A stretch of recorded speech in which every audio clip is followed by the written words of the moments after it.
Ako si GC Daig. Puyo diri sa Kagyon, Tabon. Ang edad na ako, 56 years old.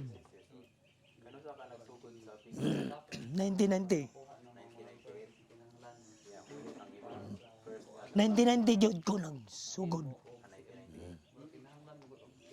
As casual sa CMD.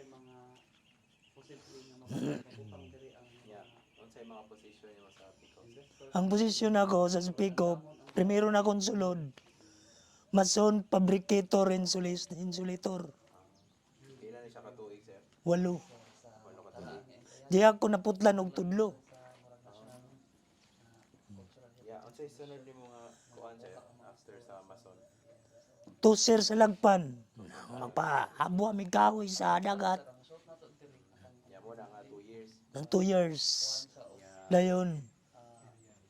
Dito na dahil mi sa estibidor.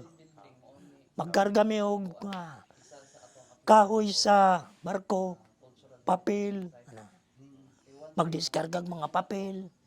Pila na siya katuig, sir? Kaya nag-port estimador. Wag ko kakuan kayo ba na, pila ka tuig. Kay tuloy-tuloy naman, kaya diyan naman ko na regular. Una na ang kanto retirement. Oo. Diyan naman kong area. Pila ka katuig ni sa Pico, sir? Gikan ko 1990 antod 2008. Dayon, last na ako sa prime paper. Lodestar. Last na ako nga posisyon.